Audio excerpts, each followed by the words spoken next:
So welcome to AZ 900 brand new questions series from December 2024 onwards. So these are all fresh questions. You can subscribe to this channel. It will help you with cloud certification preparation, AWS, Azure Cloud, and Google Cloud certifications. So this is the part one. You can subscribe and you can also become a member. Members have access to lot more questions, which improves your chances of getting certified successfully. So here in this question, you have a very critical application, and that is why your availability needs to be very high. So you should use less virtual machines and less number of AZ. So such questions also come with a solution. This is the solution, and so you have AZ1 and VM1 and AZ2 and VM2. This purple box is AZ2 and the orange box is VM2. So this is the solution they have given. Will it meet high availability? I think yes, because see, if AZ1 goes down, VM1 also goes down, your application is critical, right? Your application is critical here. So your application can still be up on VM2, AZ2, VM2, and vice versa also. If AZ2 is down, then your application is still up on AZ1, VM1. So this would meet the requirement. This is the justification. You can read it, what I have explained you.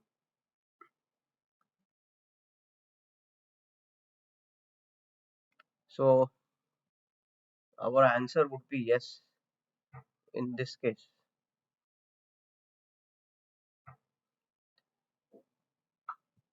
See, now the next question here is here.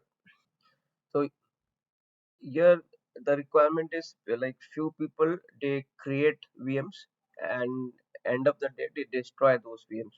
Some VMs are Windows OS, some VMs have Ubuntu OS. Okay, so that is the split. So these guys are saying that I will use Microsoft Managed Desktop as a solution. This will not work in this case. Okay, so Microsoft Managed Desktop, it is a cloud-based device management service. So it brings together 365 Enterprise, Windows 10, 11, etc. It has four functionalities: device provisioning, device configuration, ITSM, and security monitoring and response. None of it will help you with uh, hosting virtual machines. So you can read this. We have explained why it will not help. The answer in this case would be no. Okay, this will not work. What can mostly work is infrastructure as a code, resource manager templates, bicep, terraform.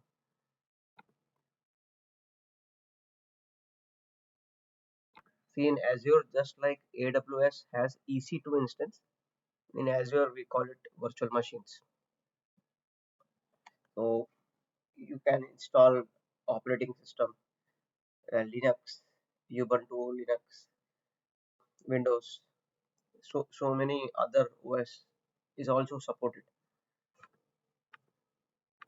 Okay, same question, like they will create a lot of VM whole day, and in the end of the day, uh, these guys will erase all the VM. Okay, for administrative effort, this time they are telling guys, let's use uh, reserved VM instances. See, you reserve a cab when you need it for whole day or you need it for 2 3 days. But if you are just going from point A to point B, which just takes 30 minutes, Will you reserve a cab? No, that's the temporary usage. Here, in a day, they create virtual machines and then they will drop them. They don't even want it for 1 month, 1 week, nothing. With reserve instance, it is a solution to save cost if you want your VM to be running for 1 year, 3 years, like that. It is a cost saving solution. It is not a solution to manage your admin effort here. So this is a documentation, and you can buy it for 1 year or 3 years. So that will not help in this question.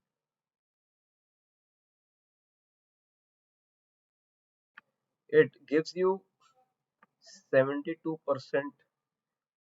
cost saving.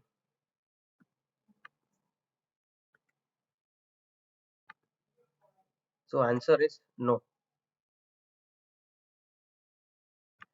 Same question, but this time they are telling we will use Azure DevTest labs. DevTest labs, you can quickly create environments using reusable templates and artifacts.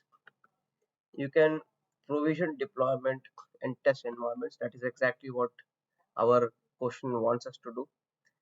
It can automate shutdowns to minimize cost. This is exactly what we need. End of the day, we want to shut it down.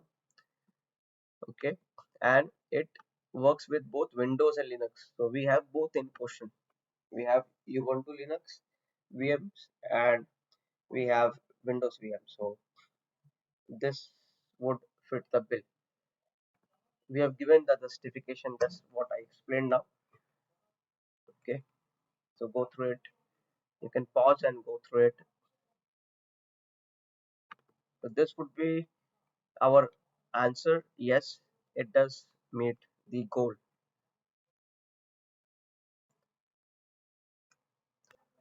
So there is a company. They have virtual machines on Azure, okay? And it is located in a single VNet. So you see this. This is VNet one, VNet one, and then you have this VMs. No? These blue boxes are VMs. These VMs are there in VNet one. Then there are these remote workers outside. So these guys, they are saying I want to access this blue boxes inside VNet one. I want to access. So how can you provide this access for remote workers? So in this case, C is correct. C is correct. Point to site means, what is point here? Your this user this computer, no? This one. This is point. This is P point, and this is site. So you need a point to site P2S VPN. This is correct. Okay, so I have erased all the ink here. So this C is correct here. But why other answers are wrong now? See, site to site is like you have uh, a corporate network. We already have a corporate network, and then you want to extend it in Azure to Azure. You want to extend that. That time you use site to site. Okay, so this is not going to help you with remote workers kind of scenario. And VNet to VNet is like you have in this question we just have one VNet, like VNet one only. If you had two VNets, like VNet two also, and you want to connect these two, the resources want to talk to each other, then you use. But here we don't have VNet, two VNets, only one VNet, so it will not work. See, multi-site VPN means uh, you have on premises. This is on premises one. You have on premises two, and then you have this VNet one, and then they all have to talk to each other. In this question, that is not the thing. So our final answer, I've given the explanation here. You can check which one is correct, which one is wrong, and why. You can pause this and read it. But our final answer is C, point to site VPN. You have this next question.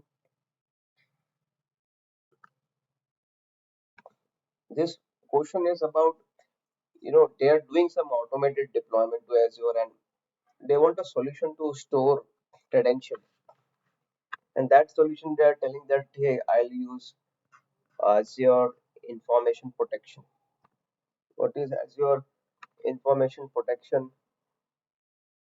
It actually works on a document, you know. So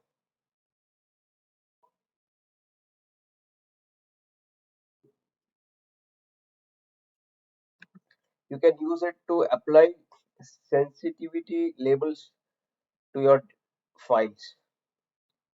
Okay, some kind of labels you can do, and you give a document and it will work on that document, but it will not help you with storing your passwords. There is a different service for that.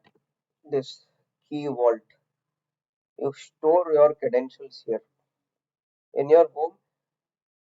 Do you store your ornaments anywhere you like, in any cupboard, or you have a dedicated locker with some extra keys and those kind of security needs?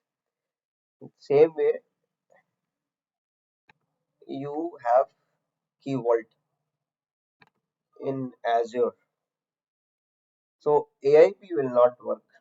This is the explanation I've given, documented for you. This will not work due to this reason. What can work? I have mentioned key vault or managed identities. So the answer here is no, it will not work. AIP will not work. We need a different solution. So we will post more questions, all new questions, and the old playlist is still valid, but this playlist will have all refreshed questions. So the more you practice, better. Become a cloud kernel or cloud ninja member, gain access to many more questions. That is a paid group. There are a lot of questions there, and it will help you cover all sort of scenarios to pass the certification successfully. Not only pass, the goal is after passing you should clear interviews for projects, or when you change your job or you are changing projects, you want entry in cloud projects. This will help you with that. Even if you are a fresher and starting your career in cloud, this will help you there as well.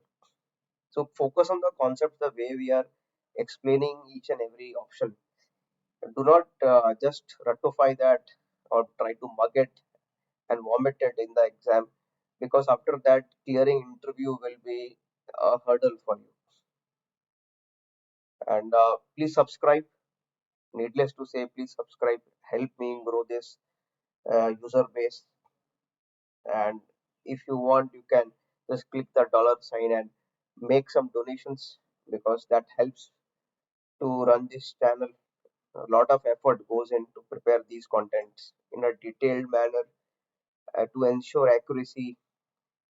So please try to support this channel.